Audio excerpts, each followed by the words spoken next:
మాతృదేవి గురుదేవుల సన్నద్ధత. అవతార కార్యానికి మాతృదేవి ఆయుత్తం. గురుదేవులు 3 పరిమాణాలను వాటి ఆదర్శ పరిపూర్ణతకై మాతృదేవి జీవితం వారితో ముడిపడటము చూసాం. గురుదేవుల ఉదాత్త సహధర్మిణిగా జీవించి వారి ఆదర్శాలను పుణికిపుచ్చుకొని గృహావతార కార్యానికి మాతృదేవి ఆయుత్తం. స్థాశ్రమ ఆదర్శాన్ని పాటించి చూపటం మూలంగా ఆయన పరిపూర్ణ మానవ పరిమాణాన్ని పూర్తి చేశారు మాతృదేవి. గురుదేవుల తర్వాతి పరిమాణం గురువర్యులు ఆదర్శప్రాయులై గురువు. ఈ పరిమాణాన్ని పూర్తి చేయడానికి మాతృదేవి గురుదేవిగా మారాలి. జ్ఞాన ప్రదాయినిగా జన్మించిన మాతృదేవి జ్ఞానాన్ని ఇతరులకు పంచిపెట్టాలి. గురుదేవుల అవతార వరిష్ఠులు అనే మరో పరిమాణాన్ని సంపూర్ణం చేయడానికి మాతృదేవి ఆయన కృపాస్వరూపంగా ప్రపంచామృత మాతృత్వంగా నెలకొనాలి. వాటికి తగ్గట్టుగా ఈ కాలఘట్టంలో అంటే దక్షిణేశ్వరం రోజుల్లో తుదిన మాతృదేవిలో 3 ముఖ్యమైన అభివ్యక్తమవడం చూసింది. 1 ప్రార్థనామయ జీవితం, 2 గురువు స్థితి, 3 మాతృత్వ గుబాళింపు. మాతృదేవి అవతార కార్యానికి బీజంగా అమరిన ఈ మూటిని విపులీకరించే కొన్ని సంఘటనలను ఇప్పుడు పరికిద్దాం. అబ్బా, గొప్ప విషయం. అవతార కార్యానికి అవతారం అంటే మాతృదేవి కూడా అవతారం మాత అని చెప్పి ఎలా జరిగిందో అనేది ఇప్పుడు చెప్పుకుంటున్నాం అన్నమాట. గురుదేవులు 3 పరిణామాలు, 3 రకాల మార్పులు చెప్తారు. వాటికి ఆదర్శమై మరి పరిపూర్ణత్వం చెందడానికి మాతృదేవులు ఎలాంటి జరిగినాయో అని చూడాలి. గురుదేవులు చాలా ఉదాత్తమైనటువంటి సాధనగా జీవించింది. ఆదర్శాలను పుణికిపుచ్చుకుంది.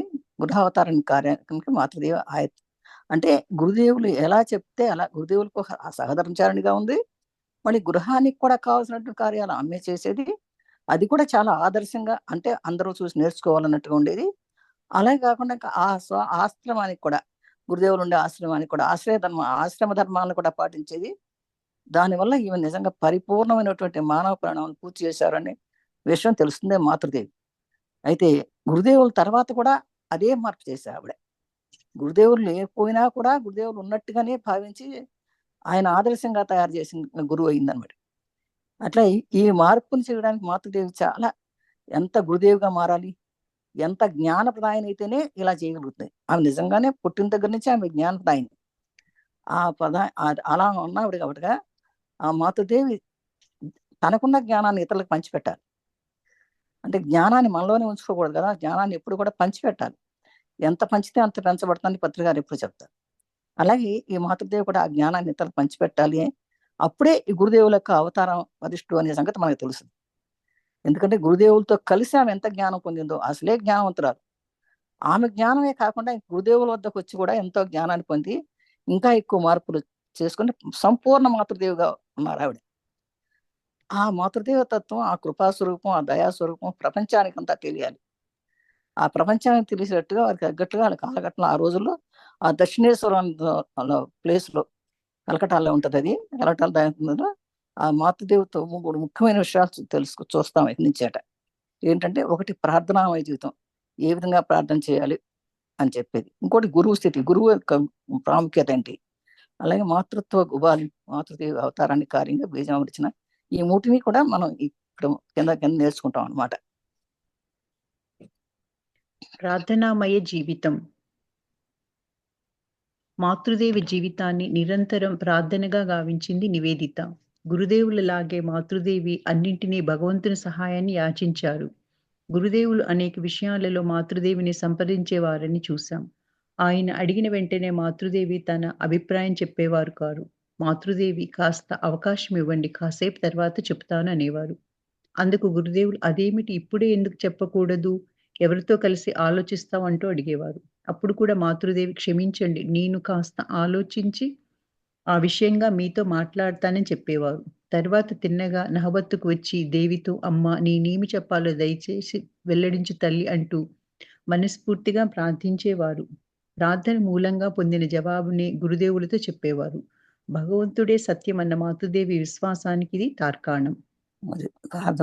ఆమె ప్రార్థనామయ జీవితం ఎలా ఉందంటే చెప్తున్నారు, దానికి ఉదాహరణగా చెప్తున్నారు. ఒకటి, ఆమె ఎప్పుడు ప్రార్థన చూసుకునేదట. ఆమె ప్రార్థన ఎప్పుడు చేసుకునేదని ఎవరు చెప్పారు మనకి? నివేదిత చెప్పింది. నివేదిత అంటే మన వివేకానందుల వారి కింద ఒక శిష్యురాలకు వచ్చింది ఆవిడ, వేరే దేశం నుంచి. ఆమె నివేదిత అన్నారు, ఆమె పేరు వేరే ఉంది, మార్గరెట్ ఏదో ఉంది పేరు.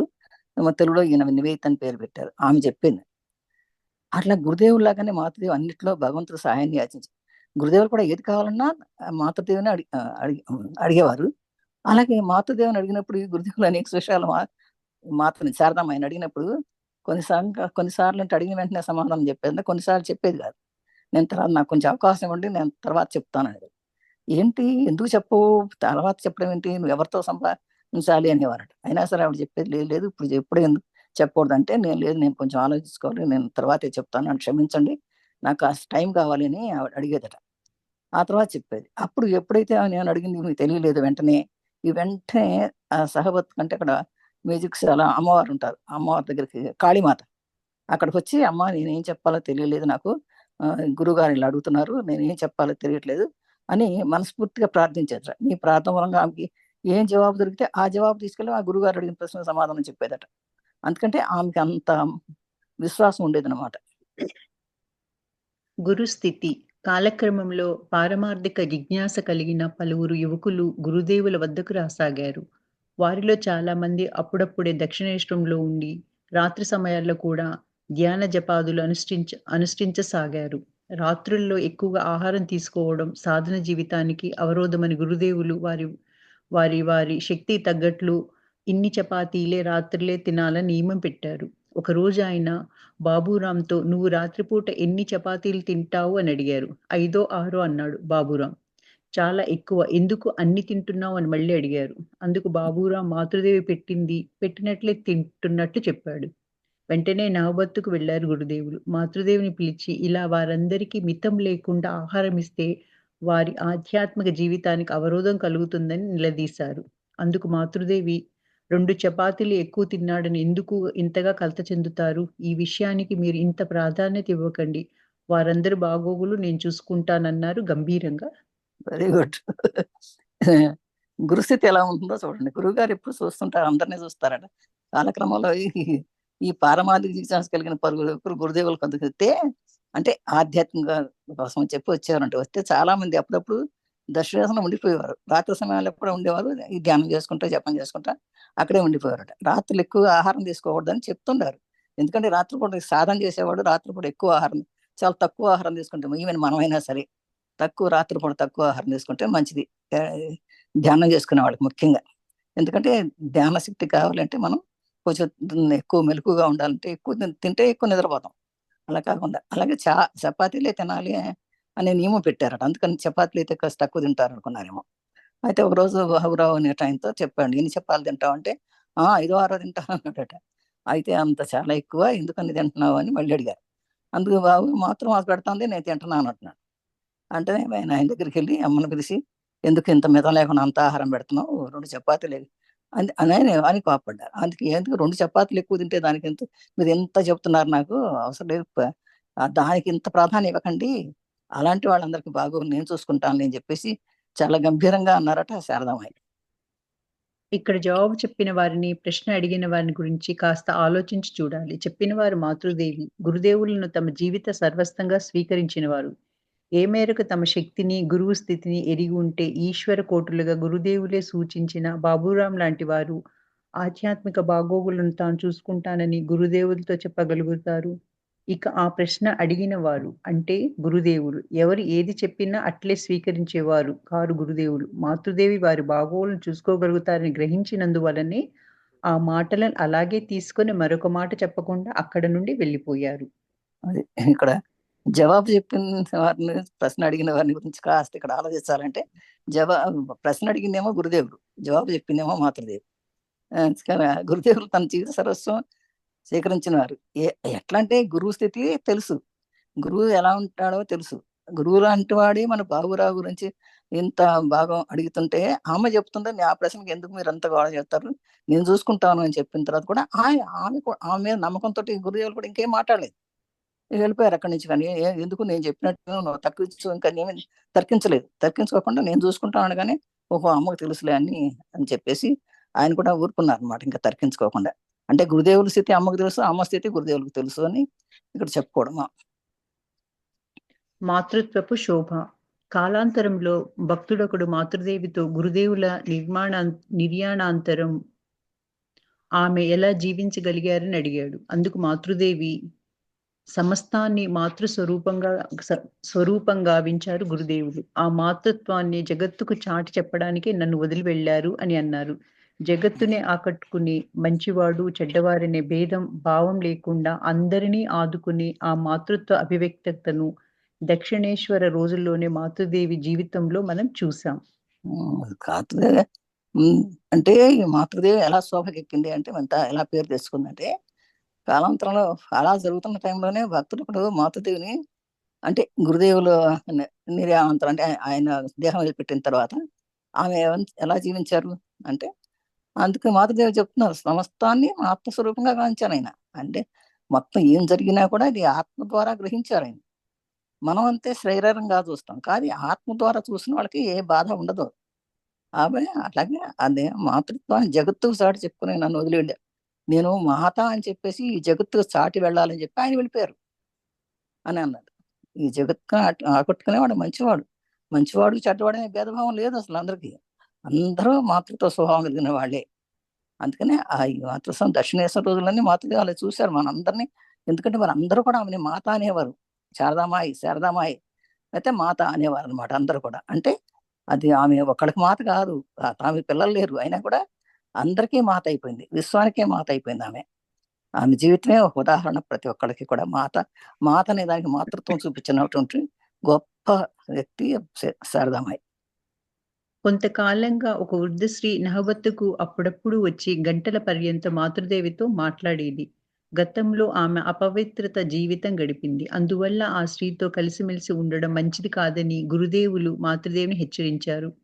అలాంటి స్త్రీల సాంగత్యం మాతృదేవిపై ఎలాంటి ప్రభావము చూపలేదని గురుదేవులకు తెలుసు.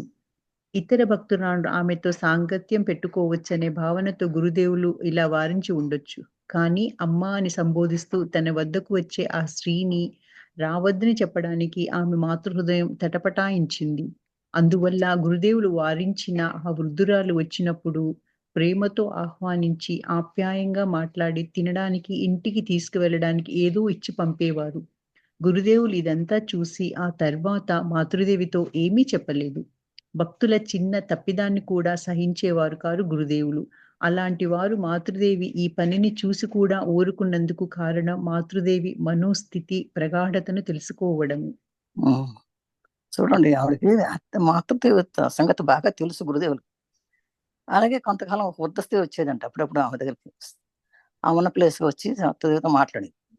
అయితే ఆమె గతంలో అపవిత్ర జీవితం వచ్చింది. పవిత్ర జీవితం కాదు, అపవిత్ర జీవితం అంటే చెడ్డ పనులు చేసి ఉంటది. అందువల్ల ఆ స్త్రీతో కలిసిమెలిసి ఉండవద్దని, మంచిది కాదని గురుదేవులు చెప్పేవారట. ఎందుకు అలాంటి ఆవిడ ఎందుకు దూరంగా పెట్టమని చెప్పేవారట. కానీ అలాంటి స్త్రీల సాంగత్యం మాత్రం ఎలాంటి ప్రభావం చూపదు కదా. మనం బాగుంటే, మనం పవిత్రంగా ఉంటే అపవిత్రత వచ్చి మన దగ్గరికి వచ్చినా కూడా ఆ అపవిత్రత ఆమెలో పోతుంది, కానీ మళ్ళీ అపవిత్ర రాదు. ఆ సంగతి ఆమె తెలుసుకుంది కాబట్టి గురుదేవులకు తెలుసు అది కూడా. ఆయన ఇతర భక్తురాంటి కూడా ఆమెతో సాంగత్యం పెట్టుకోవచ్చని భావంతో గురుదేవులు వారించి ఉండవచ్చు. కానీ అది అమ్మ అనే సంబోధిస్తున్న వద్దకు వచ్చే ఆ స్త్రీని ఎలా రావద్దని చెబుతుంది? అమ్మ అని ప్రేమతో పిలిస్తే ఎలా రావద్దని చెబుతుంది మరి?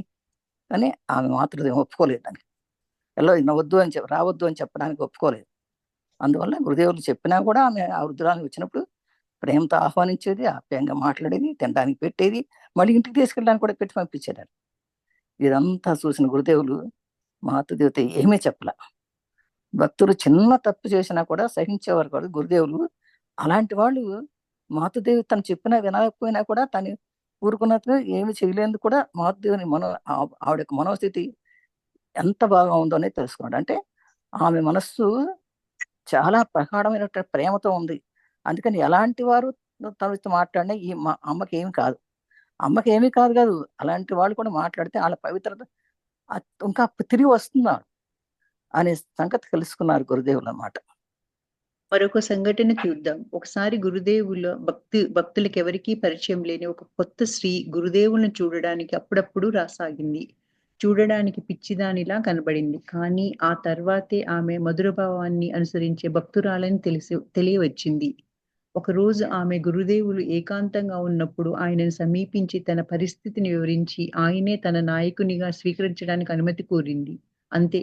తమ భార్యతో సహా స్త్రీలనందరినీ జగజ్జననిగా భావించి ఆరాధించే గురుదేవులు ఆ స్త్రీ మాటలతో అగ్రహోదగ్రులయ్యారు. ఆమెను తిట్టుతూ అరవసాగారు. ఇంకోసారి ఇంకో సంఘటన ఏమైతే చూడండి. గురుదేవులు భక్తులు ఎవరిని పరిచయం లేకపోయినా ఒక గురుదేవులు పరిచయం లేని ఒక కొత్త స్త్రీ వచ్చిందంట ఆయన దగ్గర. ఆమె వచ్చితే చూడడానికి వచ్చేదంట. ఎట్లా ఉంది చూడడానికి పిచ్చిదానిలాగా ఉండేది. తర్వాత తెలుసుకున్నారు ఆమె మధుర భావాన్ని, భక్తురాలు అని. కానీ ఒకరోజు ఆ గురుదేవులకు వచ్చి ఏకాంతంగా ఉన్నప్పుడు ఆయన్ని సమీపించి ఆయన్ని మీరే నాకు నాయకుడు అని అంటది అని అడిగిందంట. మీరే నాకు నాయకుడిగా ఉండాలని అడిగిందంట. అయితే తమ భార్యతో స్త్రీలందరినీ కూడా ఆయన ఎట్లా ఉండేవాడు, తమ భార్యను ఇంక ఇతర స్త్రీలు ఎవరిని అందరినీ కూడా జగజ్జననిగా చూసేవారు ఆయన. ఎవరిని చూసినా ఆయన కాళీమాతను చూసినట్టే చూసేవారు ఆడవాళ్ళని చూస్తే ఆయన. అలా ఆరాధించే గురుదేవులు ఇట్లా ఈమె నాతో నువ్వే నా నాయకుడు, నువ్వే నా పతివే అని ఏదో మాట్లాడితే చాలా కోపం వచ్చిందట. చాలా కోపంతో తిట్టడం ఆడడం మొదలుపెట్టారంట గురుదేవులు. గురుదేవుల చదువు. ఈ అరుపులు నహబతులలో ఉంటున్న మాతృదేవికి వినబడింది. తన సమక్షములోనే తాను కుమార్తెను చిన్నబుచ్చి మాట్లాడితే ఒక తల్లి ఎంత ఆవేదన పడుతుందో అంత ఆవేదన మాతృదేవి ముఖంలో కనపడింది. పక్కనే ఉన్న గోలాప్ మాతో విన్నావా ఆయన తిడుతున్నారు. ఆయన సహించుకోలేంతగా ఆమె ఏమైనా అని ఉంటే కూడా ఇలా చివాట్లు పెట్టడం మానుకొని నా వద్దకు పంపి ఉండొచ్చు కదా అంటూనే గోలాప్ మాని పంపించి ఆ స్త్రీని తోడ్కొని రమ్మన్నారు. ఆమె రాగానే ఆప్యాయంగా అమ్మాయి ఆయన నిన్ను చూడలేక చివాట్లు పెడితే అక్కడ ఎంత మాత్రం నిలబడకు. నా వద్దకు వచ్చే అని అన్నారు. గురుదేవులు ఎంత అరుపరిచారంటే అరుపులు అరుస్తుంటే సాగవతి కనపడినాయంట. అప్పుడు వెంటనే మాతృదేవి అక్కడ సాగుతులో ఉంది కాబట్టి తను ఏం చేసింది, ఆ అమ్మాయిని తన గురుదేవుల సమక్షంలో ఉన్నటువంటి అమ్మాయి తన కుమార్తె ఇప్పుడు తన అందరినీ పిల్లలుగానే భావిస్తుంది. తనకని పెద్దవాళ్ళైనా చిన్నవాళ్ళైనా అందరినీ తన పిల్లలుగానే భావిస్తుంది అమ్మ. అందుకని చిన్నబుచ్చి మాట్లాడుతున్నారు. ఆ తల్లి ఎంత ఆవేదన పడుతుందో అని ఈయన చాలా ఆవేదన పడుతూ ఆవిడ గోలామాతో చెప్పిందట. విన్నావా అక్కడ ఆయన అట్ట తిడుతున్నారు, ఆయన సహించుకోలేనిదిగా ఏం మాట్లాడిందో చాలా చివాట్లు పెడుతున్నారు. వద్దొద్దు నాకు నా దగ్గర పంపించవచ్చు కదా గురుదేవులైనా అనుకుని ఆ గోళాన్ని పంపించి ఆ స్త్రీని తీసుకురామని పంపించిందంట. ఆమె రాగానే అమ్మాయి రా, నిన్ను చూడలేక చివాట్లు పెడితే ఎక్కడ ఎందుకున్నావు నువ్వు, అక్కడ ఇంత మాత్రం నిలబడబాక నా వద్దకు రామ్మా, నీకు అంతా ప్రేమ నప్పిస్తానని చెప్పి ఆమె ఎంతో ప్రేమగా దగ్గరికి తీసుకుందట. అంటే మాతృదేవికి ఎవరిని చూసినా తన పిల్లల్లాగానే అనిపిస్తారనమాట. ఎంతో ప్రేమను చూపిస్తుంది ఆవిడ. గృహిణులకు ఈ 2 సంఘటనలు మాతృదేవి మాతృత్వపు అభివ్యక్తీకరణను, ఒక కుటుంబ పెద్దకు ఉండవలసిన గృహస్థ జీవితానికి ఆవశ్యకమైన మూలమైన విలక్షణతను తెలుపుతున్నాయి. అదే లక్ష్యంలో దృఢత్వం, అదే సమయంలో దాని సాధనలో మృదుత్వం. గురుదేవులు మాతృదేవికి భర్త మాత్రమే కాకుండా గురువు కూడా. అయినప్పటికీ ఆయన చెప్పారు కదా అని దేనిని మాతృదేవి అట్లే స్వీకరించలేదు. అదే సమయంలో తాను ఎందుకలా చేశానని వివరించడానికి కూడా ప్రయత్నించలేదు. అయినా మృదుత్వం అనే ఉపకరణ ద్వారానే తమ స్థితి గురుదేవులకు అర్థమయ్యేలా చేసేవారు. ఈ 2 సంఘటనలు చూసిన తర్వాత మాతృదేవి యొక్క యాక్చువల్‌గా మాతృత్వం తెలిసి ఉండాలి, అందరికీ తెలియాలి. ఎందుకంటే ఆమె గృహస్థ జీవనానికి అవసరమైన అన్నీ తెలుసు ఆమెకి. గృహస్థ జీవనం ఎలా ఉండాలని తెలుసు. అయితే గృహస్థ జీవనం ఎలా ఉండాలి? అందరినీ ప్రేమించాలి. అందరినీ మృదుత్వంతో మాట్లాడాలి. ప్రేమతో మాట్లాడాలి. అయితే గురుదేవులు మాతృకి భర్త మాత్రమే కాదు, గురుదేవులు గురువు కూడా. అయినప్పటికీ ఆయన చెప్పారు కదా అని చెప్పేసి ఏమి మాతృదేవు చెప్పినట్టే స్వీకరించదట. అది మంచి చెడు అని, ఇది అవునా కాదా అని ఆలోచించి మరి చేస్తారనమాట. అదే సమయంలో తాను ఎందుకు అలా చేశానని కూడా వివరించడానికి కూడా ప్రయత్నించేవారు కాదు. కానీ ఆయన అసలు మృదుత్వం అంటే ప్రేమ, కరుణ, దయ ఇన్ని కలిపి ఉంటుంది మృదుత్వం. అట్లా ఉంటేనే ఆ గురుదేవులకి తమ స్థితిని గురుదేవులకు అర్థమయ్యేలా చేసేవారు. అంటే ఆమె ప్రతిరోజు ఈ సంఘటనలు మాతృత్వం అభిప్రాయం ఇక రాబోయే సంఘటనలు కూడా ఇదే ఉంది. పరిపూర్ణంగా ప్రకాశించిందన్నమాట మాతృత్వం. అంటే ఈమె మాత అనడానికి ఎన్నో ఉదాహరణలు ఉన్నాయి. ఆమె ప్రతి ఒక్కళ్ళని, చిన్నవాళ్ళని, పెద్దవాళ్ళని, ఆడవాళ్ళని, మగవాళ్ళని అందరినీ తన బిడ్డల్లాగా చూసేది. అందుకనే మరి విశ్వం అంతా ఆమె విశ్వమాత అయిందంటే ఊరికినే ఎవరు, ప్రతి ఒక్కళ్ళు విశ్వమాతలు ఎవరండి. ఎంతో కరుణ అనేది ఉండాలి. మృదుత్వం, కరుణ, ప్రేమ, దయ అన్నీ ఉంటేనే అవుతుంది. అది ఎట్లా ఉండాలి? ఏదో పైన పెదాల మీద ఉన్నట్టు కాదు. హృదయ లోతుల్లో నుంచి వచ్చేటువంటి, మూలం నుంచి వచ్చేటువంటి ప్రేమ, కరుణ, దయ ఉంటేనే అమ్మ అనిపించుకోగలరు. అలా అనిపించుకున్నావిడే ఈవిడ. అందరికి విశ్వమాత అయింది శారదామాయ ఆ విధంగా. ఈ సంఘటనలో మాతృదేవి మాతృత్వం అవ్యక్తమైన, ఇక రాబోయే సంఘటనలో మాత్రం అది పూర్తి పరిమాణంలో వికసించి ప్రకాశించింది.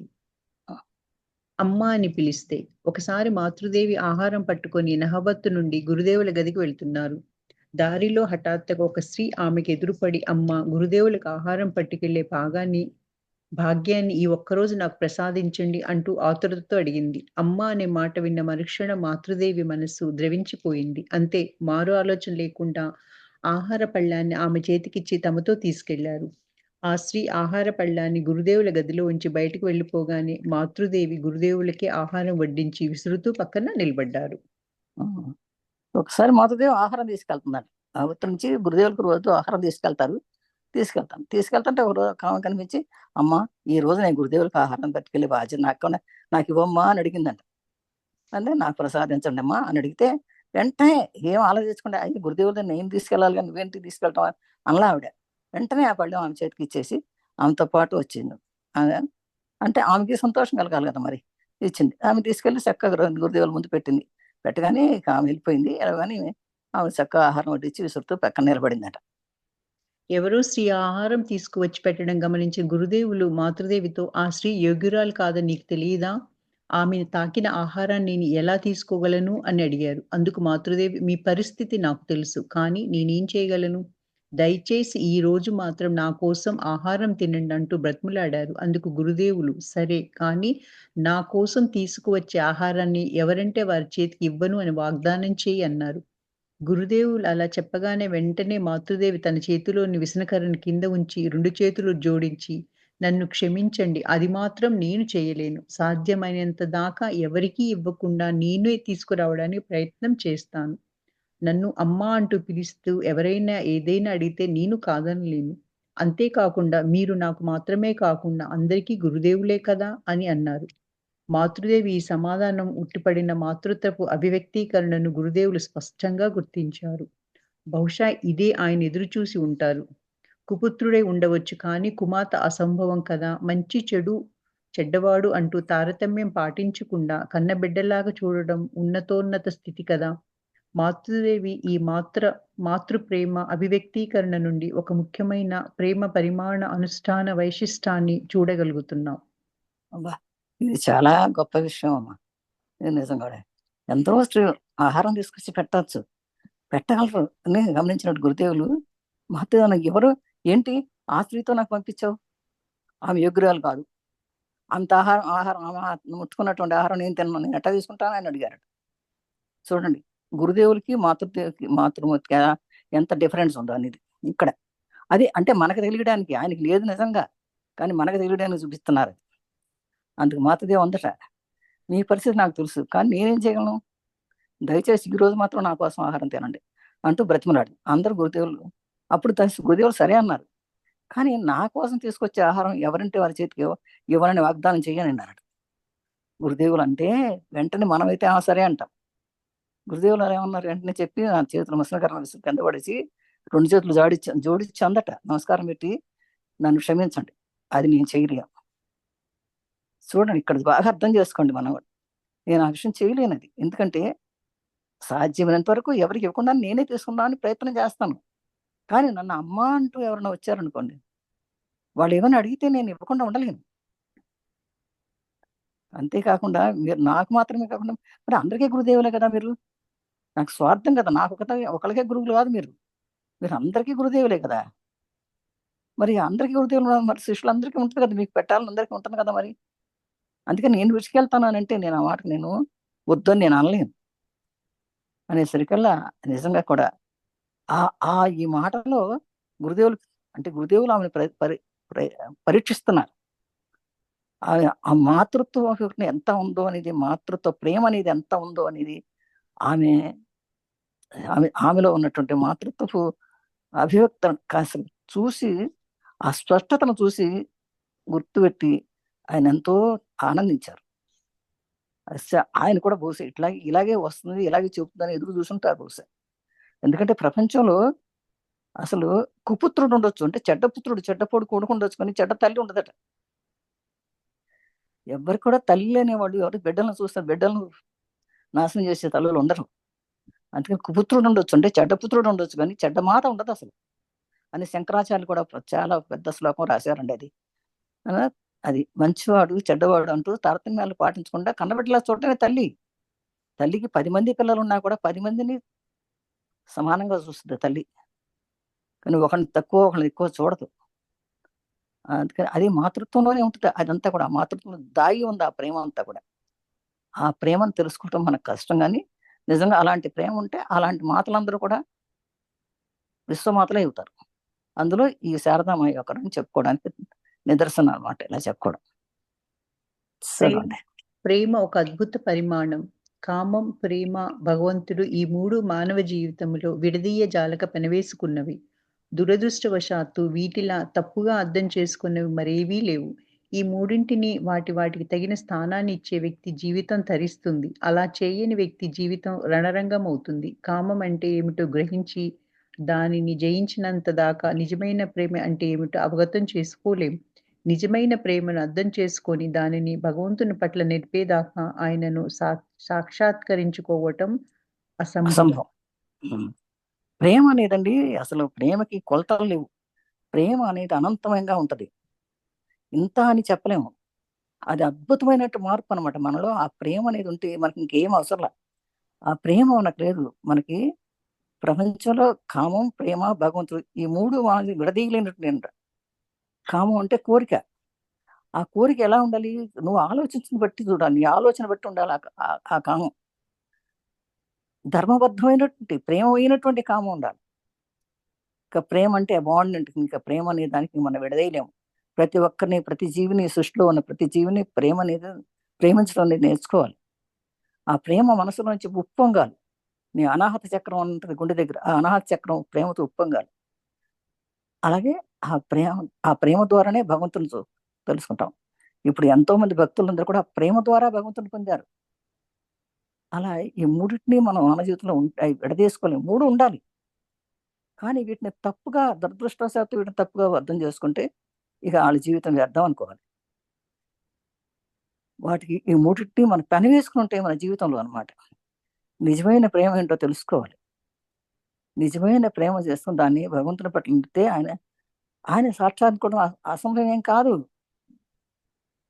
అది ఆ ప్రేమ మనం తెలుసుకుంటే ఎంతో మంది ఈ భూమి మీద ప్రేమతో భగవంతుని సాక్షాత్కరించుకున్నటువంటి వాళ్ళు ఎంతమందో ఉన్నారు. కొంతమంది భక్తి ద్వారా, కొంతమంది పాటల ద్వారా, కొంతమంది మాటల ద్వారా, కొంతమంది ధ్యానం ద్వారా, కొంతమంది ఆ రకంగా ఎన్నో రకాలుగా మొత్తం ఏదేమైనా ప్రేమతోనే భగవంతు సాక్షాత్కారం అవుతుంది మనకి. కనుక కులీన ప్రేమ అయితే ప్రేమ ఉండాలి. ప్రేమ, భగవంతుడు, కామం అనేది మూడు పనివేసుకుంటే మన జీవితంలో అని తెలుసుకోవాలి అందరం. కులీన జన్మ వలన సాధన ఫలితంగా గురుదేవుల సత్సంగాత్యం వలన యవ్వనంలోనే కామాన్ని జయించారు. అందువల్లనే తమ భర్త, గురువు, దైవము ఆయన గురుదేవుల పట్ల ఆమె పావనమైన ప్రేమను నిలపగలిగారు. ఈ పావన ప్రేమకు ఒక ముఖ్యమైన గుణం నిర్లిప్తత.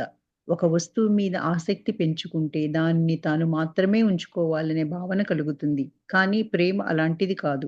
మాతృదేవి గురుదేవుల పట్ల ఎలాంటి ప్రత్యేకమైన ఆధిపత్యాన్ని అభిషలించలేదు. దుశ్శలైన స్త్రీకి కూడా తన మాతృత్వ పరిధిలోనే స్థానం కల్పించి ఆమెను కూడా గురుదేవుల సాన్నిధ్యానికి తీసుకెళ్ళింది మాతృదేవి ప్రేమ. అమ్మా, నీ ప్రేమ విచిత్రమైనది. ఎల్లలు లేని ప్రేమ సాగరాన దోషులను కూడా నీ ఒడిలో చేర్చుకొని పరిరక్షించావు. ఎంత అద్భుతమిది అని వ్రాశారు అభేదానంద స్వామి. కులీన జనం అంటే అంటే తక్కువ జనం వలన కూడా సాధన ఫలితంగా గురుదేవుల సత్సంగం వలన యవ్వనంలో కామన్ చేయించి అది చూడండి. ఇది నువ్వు జన్మకు ముఖ్యం కాదండి. నీకు నీకు వసుదాకా నువ్వు ఏ కులంలో పుట్టినా సరే కులం ముఖ్యం కాదు. నీ జన్మలో ఉన్న ప్రేమ ముఖ్యం అక్కడ. అందులోనూ ప్రేమ ఉండి సాధన చేసుకుంటే గురుదేవుల సాంగత్యం ఉంది. ఆ గురుదేవుల సాంగత్యం ఇవన్నీ జన్మ వలన, నీ సాధన వలన, గురుదేవుల సాంగత్యం వలన యవ్వనంలోనే కామాన్ని జయించడం. యవ్వనంలోనే కామాన్ని జయించాలి. అంటే కోరిక లేకపోవడం అనేది కామం. కామం అంటే చెడుగా భావించుకోండి ఎవరు కూడా. కోరికలు జయించడం. అందువల్ల తన భర్త, గురువు, దైవం మూడు కూడా ఒకటే. భర్త, గురువు, దైవం అయినట్టు గురుదేవులు ఈయన. ఆయన ప్రేమ ఆయన మీద ఆమె అపారమైన ప్రేమ పెట్టుకున్నారు. అపారమైన ప్రేమ. ఆ పావన ప్రేమకు అసలు ఒక ఏంటనేది ఒక కొలత బద్ద లేదు. ఒక నిర్లిప్తత అంటే ఇంక వేరే కోరికలు ఏమీ లేవు ఇంకా అంతకంటే. ఒక వస్తువు మీద ప్రేమ పెంచుకుంటే మనం ఆ వస్తువు నాకే కావాలి, ఇది నాదే అనుకుంటాం. అలాంటిది ఇది నాదే అనేది అసలు ఆమెకు లేదు. అట్లాగే గురుదేవులు కూడా నాదే అని కూడా అనుకోలే ఎప్పుడు ఆయన. ఆయన మీద ప్రేమ ఉంది కానీ నాకే సొంతం అనుకోలే ఎప్పుడు కూడా. అందుకని ఆయన ప్రేమ అలాంటిది అనమాట. మాతృదేవి పని ఎలాంటి ప్రత్యేకమైన ఆధిపత్యం. నాకు ఈ గురుదేవులు నాకే సొంతం, ఈయన నా గురుదేవులే నా పతే అని అనుకోలే. ప్రేమ ఉంది కానీ అనుకోలే. అందుకోబట్టే అందుకే ఒక దుశ్శీలమైనటువంటి అంటే గుణం లేనటువంటి ఒక స్త్రీ వచ్చి కూడా అడిగినా కూడా ఆ మాతృత్వ ఆమె తల్లిగా భావించింది. తను తల్లిగానే భావించి ఆయన కూడా గురుదేవుల దగ్గర తీసుకెళ్ళింది. అంటే అలాంటి తీసుకెళ్తే ఆ దుశ్శీలమైన ఆవిడ కూడా సుశీలత అయిపోతుంది. అలాంటి స్థితికి తీసుకెళ్ళగలిగింది అమ్మ అంటే ఆ అమ్మకి ఎలాంటి విచిత్రమైన ప్రేమ ఉందో కనుక్కోవాలి. అందుకని అమ్మ ఎల్లలేని దానికి లిమిట్ లేవు, దానికి ఇంతవరకే అనేది లేదనమాట. ఆ ప్రేమ సాగరం, ఆమె సాగరం అది. ఆ ప్రేమ అనేది ఒక సాగరం. ఆ సాగరాన్ని తన రక్షించ ప్రతి ఒక్కరిని రక్షించగలుగుతుంది. ఇది చాలా అద్భుతమైంది అని చెప్పేసి అభేదానంద స్వామి వారు రాశారట ఆ బుక్కులో అమ్మని గురించి. ఇలా తమ శక్తి అయిన మాతృదేవి అన్ని విధాల అవతార కార్యాన్ని చేపట్టడానికి తయారుగా ఉండడాన్ని గ్రహించారు గురుదేవులు. ఆ కార్యాన్ని ఆమెకు అప్పజెప్పి నిష్క్రమించటానికి ఆయుత్తమయ్యారు. అందుకనే గురుదేవులు ఆమెలో ఉన్నటువంటి అంత శక్తి అంతా చూశారు. ఆమె చాలా గొప్ప శక్తి కనుక ఇలాంటి మాత దగ్గర మనం ఇంకేం అక్కర్లేదు, మనం అన్ని నేర్పించేసాము, ఇంకా ఆమె పరిపూర్ణమైనటువంటి మాత అని చెప్పేసి గుర్తు తిరిగి ఇంకా నా అవసరం ఇంకా ఆమె లేదు అని చెప్పేసి ఆమె నిష్క్రమించారనమాట.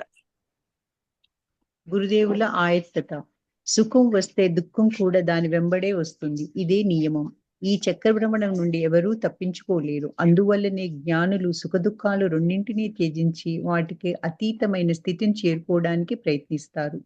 కానీ ప్రజల శ్రేయస్సు కోసం జన్మ స్వీకరించి ప్రజల మధ్య జీవితాన్ని అవతార పురుషులు మానవుల్లా సుఖదుఖాలను స్వీకరించవలసి ఉంది. 1885వ సంవత్సరం శీతాకాల ప్రారంభంలో మాతృదేవి జీవితంలో మొట్టమొదటిసారిగా ఆవేదన తన ఎరుకను చూపించింది. ఏప్రిల్ నెల మధ్యలో గురుదేవులకు గొంతులో నొప్పి మొదలైంది. క్రమంగా ఎక్కువై ఆ నొప్పి ఎటువంటి చికిత్సలకు ఉపశమించక తీవ్రం కాసాగింది. సెప్టెంబర్ నెల వచ్చేటప్పటికి నొప్పితో పాటు గొంతు నుండి రక్తం కూడా స్రవించసాగింది. అందువల్ల భక్తులు ఆయనను కలకత్తాకు తరలించి చికిత్స చేయాలని తీర్మానించారు. 1885 సెప్టెంబర్లో ఆయన దక్షిణేశ్వరం నుండి శ్యాంపుకూర్ తీసుకువెళ్లారు. గురుదేవులు ఎట్లా అంటే సుఖం వస్తే దుఃఖం వస్తుంది, తప్పకుండా అవుతుంది. మనకు అందుకని సుఖ దుఃఖాలు గురించి మనం ఆలోచించకూడదు. యాక్చువల్గా ఇవాళ సుఖం వచ్చిందంటే సుఖానికి మళ్ళీ దుఃఖం వస్తుంది. అంటే చావు ఉందంటే బతుకుంటుంది, బతుకుందా జన్మించామంటే చస్తామని అర్థం ఖచ్చితంగా. రెండు ద్వంద్వాలు తప్పకుండా ఉంటాయి అన్నమాట. అలాగే సుఖం వచ్చింది, వాడు సుఖంగా ఉన్నట్టే రేపు దుఃఖం అవుతుంది. వెంటనే గుర్తుపెట్టుకోవాలి. ఇదే నియమం, ఇది విశ్వనియమం, ఇది మనం తయారు చేసింది కాదు ఇది. అందుకని ఇది ఎవ్వరు తప్పించుకోలేదు. అందుకే జ్ఞానులు ఏం చేస్తారు, సుఖ దుఃఖాలు రెండింటినీ తెగించేస్తారు. అంటే సుఖం వచ్చినా ఓ ఎగిరిపోరు, దుఃఖం వచ్చినా ఓ కుంగిపోరు. రెండింటిని అతీతమైన స్థితిలో చేసుకోవడానికి ప్రయత్నిస్తారు. కానీ ఏంటంటే మనం ప్రజల కోసం జన్మ స్వీకరించి ప్రజల మధ్య జీవితాన్ని అవతార పురుషులు మానవుల్లాగా చూస్తారు. ఇది ఇప్పుడు రామకృష్ణ పరమహంస ఉన్నాయి, ప్రజల కోసం ఆదర్శంగా జీవించారు. ఆయన సుఖం వచ్చి ఎక్కువ ఎగిరిపోలేదు, దుఃఖం వచ్చినప్పుడు ఎక్కువ బాధపడలేదు. ఇది ఒక ఆదర్శంగా నిలబడటానికి జన్మ తీసుకుంటారు అలాంటి వాళ్ళు. వాళ్ళని అవతార పురుషులు అంటారు అనమాట. సుఖ దుఃఖాలను సేకరించాల్సింది. అయితే ఎట్లా అంటే మన ఉదాహరణగా స్వామీజీని గురించి గురువులు చెప్తున్నారు. 85 సంవత్సరాల శీతాకాలంలో మాతృదేవులు మొట్టమొదటి చెప్పారట.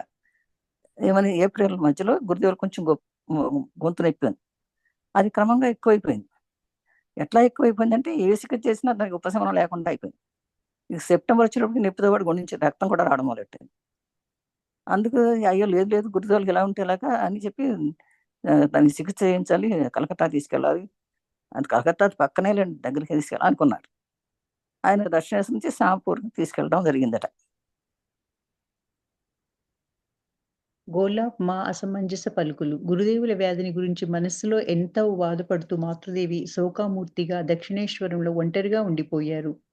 గోలాప్మ ఆలోచన రహితంగా మాట్లాడిన పలుకులు మాతృదేవి శోకాన్ని అధికరింపజేశాయి. గురుదేవులు వ్యాధిగ్రస్తులైన దక్షిణేశ్వరం నుండి తరలి వెళ్ళడానికి మాతృదేవి పట్ల గల కోపమే కారణమై ఉండవచ్చునని ఒకరోజు యోగిన్ మాతతో చెప్పింది గోలాప్మ. కించిత్తు కూడా నిజం లేని ఈ మాటలు మాతృదేవికి తెలియవచ్చాయి. గుండెల్లో గుణపం గుచ్చినట్లు ఆమె బాధపడింది. ఈ దుఃఖాన్ని ఆమె భరించలేకపోయారు. వెంటనే ఒక బండిని ఏర్పాటు చేసుకుని శ్యామ్ పుకారుకు వెళ్లారు. గోలాప్మా చెప్పిన విషయాన్ని గురుదేవులతో కన్నీరు మున్నీరే చెప్తూ, ఇది నిజమేనా? నా మీద మీకు కలిగిన అసహ్యం వల్లనే మీరు దక్షిణేశ్వరం వదిలి వచ్చారా అని అడిగారు. హృదయం పగిలిపోయేటట్లు వినిపిస్తున్న మాతృదేవిని చూసిన గురుదేవులకు గోలాప్మా మీద పట్టరాని కోపం వచ్చింది. గోలాప్మా మాటలన్నీ పచ్చి అబద్ధాలని పలు విధాలుగా మాతృదేవికి నచ్చజెప్పి ఆమెను అనునయించారు. మాతృదేవి కుదుటపడ్డ తర్వాత ఆమెను దక్షిణేశ్వరం పంపించారు. తర్వాత గోలాప్మాను తీసుకురావాల్సిందిగా మనిషిని పంపారు. ఆమె రాగాన్ని పచ్చి అబద్ధం మూర్ఖంగా పలికిన మాతృదేవిని మనస్సును అమితంగా గాయపరిచినందుకు ఆగ్రహించారు. తన తప్పును తెలుసుకున్న గోలాప్మ కన్నీరు మున్నీరుగా విలపిస్తూ తనను క్షమించమని గురుదేవుని అర్థించింది. మాతృదేవిని క్షమాపణ అడగమని చెప్పి పంపారు గురుదేవులు. గోలాప్మ విలపిస్తూనే దక్షిణేశ్వరం పరిగెత్తింది. మాతృదేవిని క్షమాపణ యాచించింది. ఎవరి పట్ల ఎన్నడూ కలలో కూడా కోపము పగను చూపని మాతృదేవి చిరునవ్వుతో గోలాప్మ వీపుపై నిరుముతూ ప్రేమగా మాట్లాడారు. దుఃఖపూరితురాలైన గోలాప్మ మనసు తేలిక పడింది.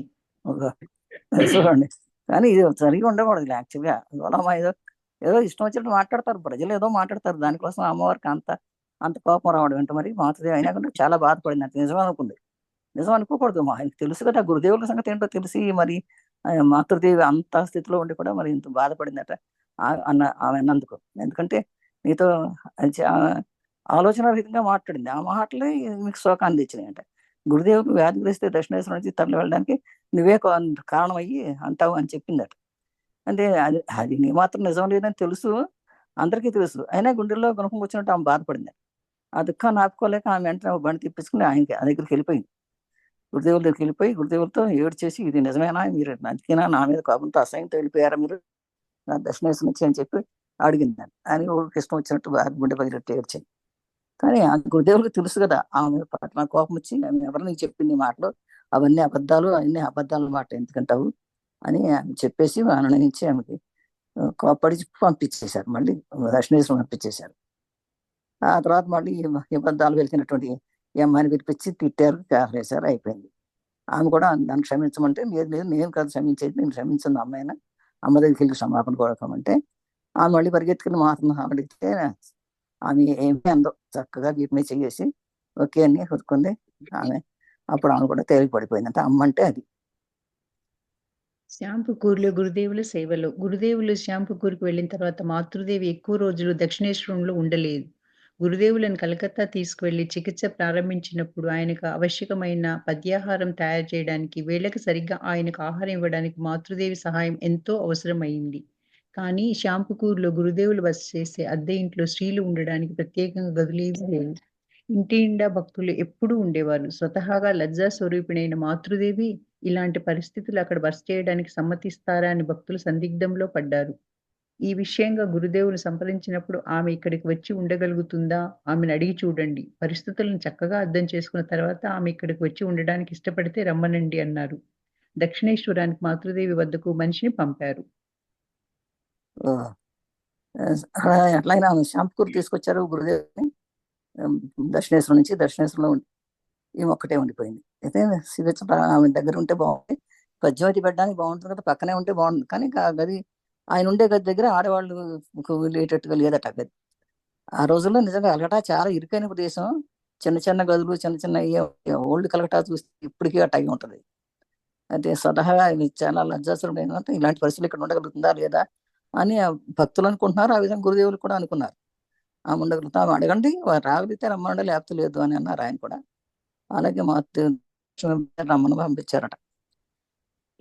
ఎప్పుడు ఎలాగో అప్పుడు అలా, ఎక్కడ ఎలాగో అక్కడ అలా, ఎవరితో ఎలాగో వారితో అలా అనేవారు గురుదేవులు.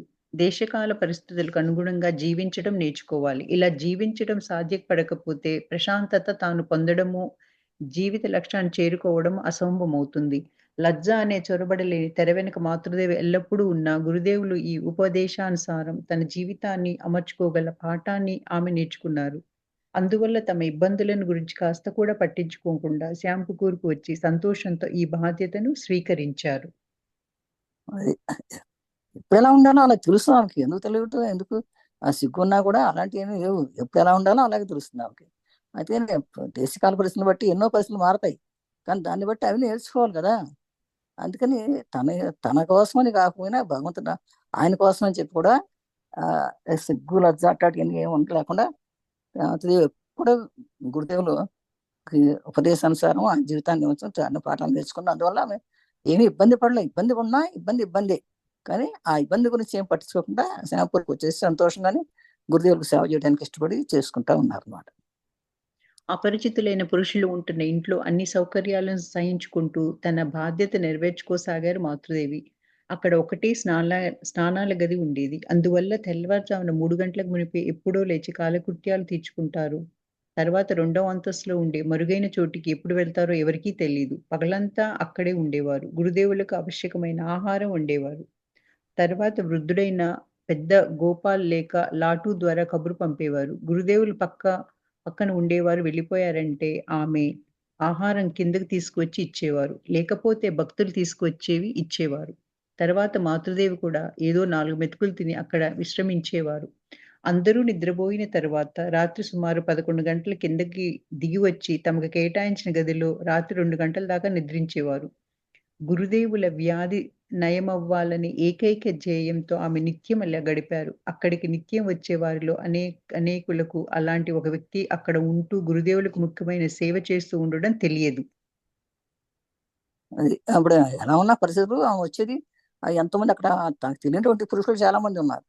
అసౌకర్యంగా ఉన్నా కూడా అదేం పట్టించుకోలేము. ఎక్కడెక్కడే ఎక్కడో స్నానాలు మీద ఒకటే ఉండేది, అందరికి వీళ్ళకి అక్కడ ఒకటే ఉండేది. అందుకని తెల్లారుజామున ఎప్పుడు లేచేదో తెలియదు, ఏ టైంలో కాలు రుచాలు తీసుకునేదో తెలియదు, ఏ టైంలో స్నానం చేసేదో కూడా తెలియదు. ఎప్పుడు తెల్లారుజామునే వేసేది, ఆ పనులన్నీ ముగించుకుంటే మళ్ళీ 3 వచ్చేసి మళ్ళీ గురుదేవులకు సేవ చేస్తూ ఇట్లా మళ్ళీ ఉండిపోయేది అనమాట. అలాగే చిన్న చిన్న ఆయనకి వండాలో అవి వండేది, చక్కగా అందరికీ పెట్టేది. తను కూడా ఉండేది. అంటే ఆ రకంగా గురుదేవుల దగ్గరే పక్కనే ఉంటూ ఆయన ఎంతో సేవ చేసి ఎప్పుడు గురుదేవులకు ఎప్పుడు తగ్గిపోతుందా అని చెప్పేసి అనేది అనమాట. అందరూ పడుకునేదంటే అందరు లేకపోతే లేచిపోయేదట. ఎంతో ఆ విధంగా ఎంతో ఏకధ్యేయంతో నిత్యం వచ్చే భక్తులతో అనేకులతో మాట్లాడుతూ ఎప్పుడు కూడా మనసులో మాత్రం గురుదేవులకు సేవ చేస్తూ ఆయనకి ఎప్పుడు తగ్గిపోతుందని ఎప్పుడు తగ్గిపోవాలని కోరుకుంటూ ఉండేదన్నమాట. అవతార కార్యపు అప్పగింత గురుదేవుల నిష్క్రమణ. గురుదేవులు శ్యాంపుకూరుకు వచ్చి 3 నెలలైంది. వైద్యుల చికిత్స, మాతృదేవి పరిచర్యలు, శిష్యుల సేవలతో కూడా వ్యాధి తగ్గుముఖం పట్టక రోజురోజుకు తీవ్రమవసాగింది. మునుపు ఒకంత ఉపశమనమిచ్చిన ఔషధాలు ఇప్పుడు నిష్ప్రయోజనమైనాయి. కలకత్తా కలుషిత వాతావరణం కారణంగానే వ్యాధి తీవ్ర రూపం దాలుస్తుందని తీర్మానించిన వైద్యులు నగర పొలిమేరులలో చక్కని గాలి వీచే స్థలానికి ఆయన తీసుకువెళ్లడం మంచిదని సలహా ఇచ్చారు. అందుకు తగిన ఇంటి కోసం వెతికిన భక్తులు కాశీపూర్ అనే చోట ఒక ఉద్యాన గృహాన్ని అద్దెకు తీసుకున్నారు. 1885 డిసెంబర్ 11వ తేదీన ఆ ఇంటికి గురుదేవులను తరలించి తీసుకువెళ్లారు. గురుదేవులకి అక్కడ మొత్తం మీద ఆ 3 నెలలైనా కూడా వైద్యం ఏమీ పెద్దగా తగ్గలేదు. ఇంకా పైగా పెరుగుతుంది కానీ తగ్గలేదు.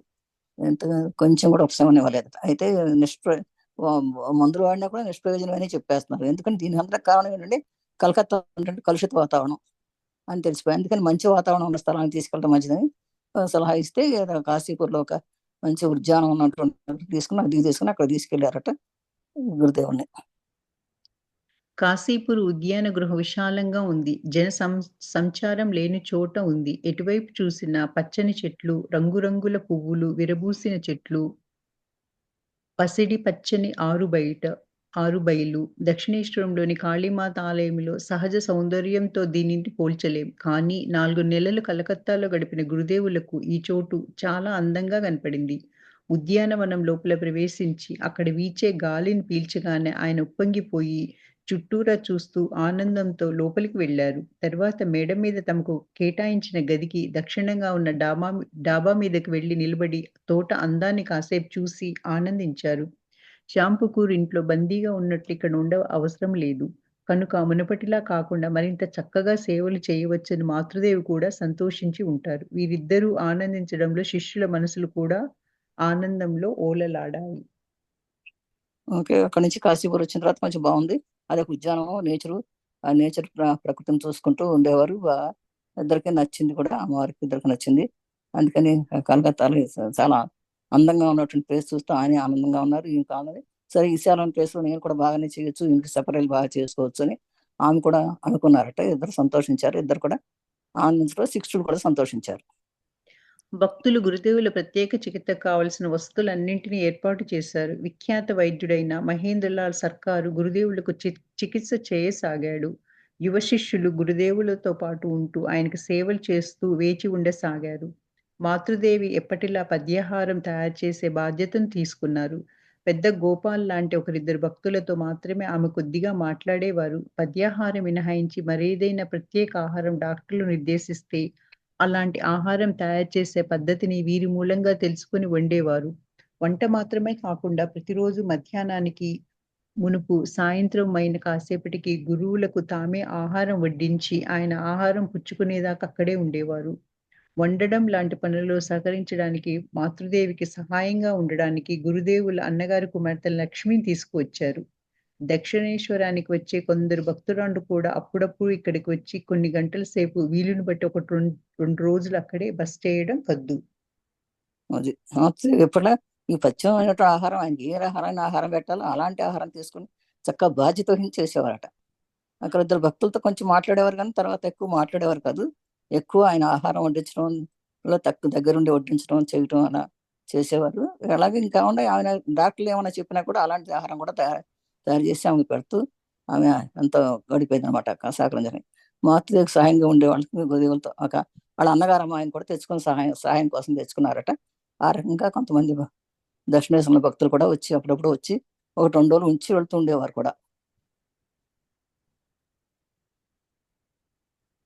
అంగం పుష్పించడం. రామకృష్ణ సంఘ చరిత్రలో కాశీపూర్ శాశ్వత స్థానం వహించింది. గురుదేవుల జీవితంలోని అత్యంత మహత్తర సంఘటనలు ఇక్కడే జరిగాయి. ఇక్కడే ఆయన నరేంద్రుని జీవితాన్ని తీర్చిదిద్ది యువకులను అతడికి అప్పగించి సంఘానికి పునాదులు వేశారు. కాశీపూర్ ఉద్యాన గృహంలో 1886 ఆగస్టు 17 వరకు నివసించారు. ఈ 8 నెలల్లో ఆయన పీడిస్తున్న వ్యాధి క్రమేణా తీవ్రమవుతూ ఆయన శరీరాన్ని అస్థిపంజరంగా మార్చేసింది. అయినా సుస్థిరమైన ఆయన మనస్సు వ్యాధిని, దాని కారణంగా కలిగిన బాధను త్రోసిపుచ్చింది. తాము అప్పటికే ప్రారంభించిన కార్యాన్ని ఎలాగైనా పూర్తి చేయాలని ఆయన కంకుణులైనట్లు కనిపించారు. ఒక్క క్షణం కూడా తీరిక లేకుండా శిష్యులకు, భక్తులకు ఆవశ్యకతమైన తర్ఫీదును ప్రత్యేకించి ఒక్కొక్కరికి కొన్ని సమయాలలో అందరినీ కలిపి ఇవ్వసాగారు. ఒకరోజు నరేంద్రుడిని పిలిచి తక్కిన శిష్యుని చూపిస్తూ, వీరందరి బాధ్యత నీకే వదిలిపోతున్నాను. వీరందరూ సాధన అనుష్ఠించేటట్లు ఇంటికి తిరిగి పోకుండా చూసుకో అంటూ యువకుల బాధ్యతను అతడికి అప్పగించారు. అది చూడండి, ఆయన అంత బాధలో ఉన్నా కూడా కాశీపూర్లో ఉండి వస్తే గురుదేవ్ ఆయన చాలా కొన్ని గొప్ప సంఘటనలు జరిగాయట. అంటే అక్కడే నరేంద్రుడు అంటే వివేకానంద స్వామి వచ్చి ఆయన కీర్తిదించి ఆయన ఎవరికి ఏ పని చెప్పాలో ఆ పని చెప్పేశారు. ఆ గృహంలో ఉండి 8 నెలలు ఉన్నారట. 8 నెలలు పీడిస్తున్న వ్యాధితో ఉన్నా కూడా ఈయన నాకు ఇంత వ్యాధి వచ్చింది ఏమిటా అని ఆలోచించుకోకుండా ఆయన శరీరం అస్థిపంజరంలాగా అయిపోయిందట. అయినా కూడా ఆయన ఏమి లెక్క చేయలేదు దాని గురించి. కానీ తను చేయాల్సిన కార్యాలన్నీ పూర్తిగా చేయాలి కనుక ఏం చేయాలని ఒక క్షణం తిరిగి లేకుండా శిష్యులకి, భక్తులకి అందరికీ ఆయన ట్రైనింగ్ ఇచ్చారు. అందులో ముఖ్యంగా ఒక్కొక్క రోజు ఒక్కొక్కరిని పిలిపించి చెప్పారట. కొంతమంది కొన్నిసార్లు సమూహంగా కూడా చెప్పేవారట. ఎవరికి బాధ్యత వహించాలో వాళ్ళకి బాధ్యత వహించారు. మీ అందరికీ ఇట్లా బాధ్యత వహిస్తున్నాను, మీరందరూ తప్పకుండా ఈ సాధన చేయండి అని చెప్పి సరిగ్గా చూసుకోండి మీరు అని చెప్పంటూ వాళ్ళని ఎవరి బాధ్యత వాళ్ళకి అప్పగించారు. ఎంతో ప్రశాంతంగా యువకులందరికీ సన్యాస ఆదర్శంలో తర్ఫీదునిచ్చారు గురుదేవులు. ఒకరోజు వారందరినీ బయటికి వెళ్లి భిక్షాటన చేసి రమ్మన్నారు. వారిలో పలువురు ధనవంతుల పిల్లలు, పుష్కలంగా ధనంతో పోషింపబడిన వారు అయినా గురుదేవుల ఆజ్ఞను శిరసావహించి ఎంతో సంతోషంగా బయలుదేరారు. వారు మొట్టమొదట భిక్ష యాచించింది మాతృదేవి వద్దనే. వారు వెళ్లి యాచించగానే మాతృదేవి ₹1 వారి భిక్షా పాత్రలో వేశారు. ఇలా రామకృష్ణ సంఘానికి ప్రప్రథమ కృపాశక్తిని ప్రసాదించారు మాతృదేవి. ఆ తర్వాత వారు భిక్షకై బయటికి వెళ్లారు. లభించిన బియ్యం, కూరగాయలను వండి గురుదేవుల వద్దకు తీసుకువచ్చారు. అందులో కాస్త నోట్లో వేసుకుంటూ గురుదేవులు మంచి పని చేశారు. ఈ ఆహారం పరమ పవిత్రమైనదన్నారు. ఆ మాటలతో వారి ఆనందం అవధులు దాటింది. అది అట్లా ప్రశాంతంగా ఉన్న యువకులందరూ కూడా ఈ ట్రైనింగ్ లో చాలా ప్రశాంతంగా ఉన్నారట. అది సన్యాసాదర్శంలో అందరికి బాగా తరబేది ఇచ్చారు. బాగా ఈ విధంగా సన్యాసం చేయాలని. ఈ సన్యాసులు అనే వాళ్ళు అండి ఎవరు వంట చేసుకుని తినకూడదట, బయటికి భిక్షాటన చేసుకుని తినాలా అంటే వాళ్ళకి వాళ్ళకి అహం పోతుంది అనమాట. అందుకని వెళ్ళి భిక్షాటన చేసుకున్నామంట. అందుకని వాళ్ళలో చాలా మంది ధనవంతులు ఉన్నారు, బాగా డబ్బున్న వాళ్ళు ఉన్నారు. అయినా సరే గురుదేవులు ఆజ్ఞానిస్తే వాళ్ళందరూ కూడా భిక్షాటన చేశారు. మొదటి భిక్ష అమ్మ దగ్గరికి వచ్చారు అనమాట. అమ్మ ఒక రూపాయి వేసిందట ఆ భిక్షాపాత్రలో. అంతే అనిపించిన భిక్షంతో అప్పుడు ఇక్కడి నుంచి బయటకు వెళ్ళి వెంటనే భిక్షకు వెళ్ళారట. ఆ వాళ్ళకి ఎప్పుడైతే ఏమి లభించిందో ఆ బియ్యంతోనే కూరగాయలతో వచ్చి గురుదేవుల దగ్గరకు తీసుకొచ్చేవారు. అందులో ఆ గురుదేవులు తాను తెచ్చిన భిక్షని ఆయనకి ఇస్తే ఆయన కొద్దిగా నోట్లో వేసుకుని మంచి పని చేశారు అయ్యా మీరు, ఈ ఆహారమే పవిత్రమైంది అన్నారట. ఆ మాటలతో వాళ్ళు కూడా చాలా సంతోషించేవారు ఆ శిష్యులందరూ కూడా. ఒకరోజు పెద్ద గోపాల్ కొన్ని కాషాయ వస్త్రాలను, రుద్రాక్ష మాలలను మూటకట్టి గురుదేవుల వద్దకు తీసుకువచ్చాడు.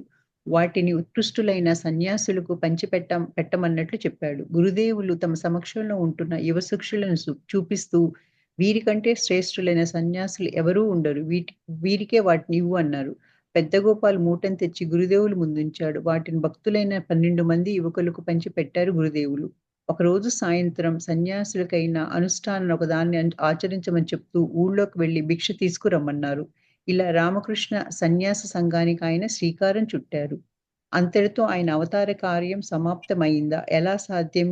ఈ యువకులను ఎవరి బాధ్యతలో వదిలి వెళ్ళగలరు? వీరందరి బాధ్యతలు నేనే స్వీకరిస్తానంటూ దక్షిణేశ్వర రోజులలోనే ఆయనతో చెప్పిన మాతృదేవి తప్ప మరెవరికి అప్పచెప్పి వెళ్ళగలరు? కానీ మాతృదేవి మనోస్థితి వర్ణనాతీతంగా ఉంది. దక్షిణేష్ను వదిలి ఎప్పుడు గురుదేవులు వెళ్లారో అప్పటినుండి జరగరానిది జరిగిపోతుందేమో!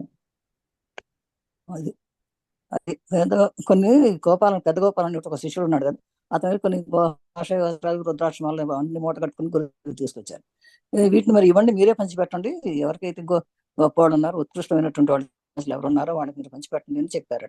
అయితే అప్పుడు వీరిలోనే వీరికంటే శ్రేష్టమైన ఉన్నారు ఎవరు లేరు, మా దగ్గర ఉన్నవాళ్ళు వీళ్ళే శ్రేష్టవంతులు అని చెప్పేసి ఆ మూటను తెరిచినాక ఆ భక్తులు 12 మందికి యువకులకి గురుదేవులు అది పంచిపెట్టేశారు. ఆ వస్త్రాలు కానీ ఆ రుద్రాక్షమాలు కానీ ఇచ్చేసేసారు. ఇచ్చేసి వాళ్ళని అవన్నీ వేసుకుని ఆ తర్వాత ఊళ్ళోకి వెళ్ళి భిక్ష తీసుకురమ్మన్నారట. అలా రామకృష్ణుడు సన్యాసంగానికి శ్రీకారం చుట్టారు. సన్యాసం తీసుకోవడానికి ఆయన రామకృష్ణుల వారే శ్రీకారం చుట్టారు.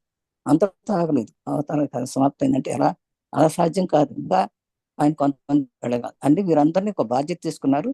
అలాగే దక్షిణేశ్వరం రోజుల్లో ఆయన చెప్పారు మాతృదేవి. ఇక అట్లాగే మాతృదేవి కూడా ఆ మనస్తోటి కూడా చాలా ఆనందంగా ఉండేది. ఈ దక్షిణేశ్వరం వదిలి ఎప్పుడు గురుదేవులు వెళ్ళారు అప్పటి నుంచి కూడా ఈ జరగనేమో జరిగిపోతుందేమో అని అనుకుని బాధపడింది ఆమె. అలాగే జరుగుతుందేమో అనుకుని ఏది జరగాలో తప్పకుండా జరుగుతుంది కదా మరి.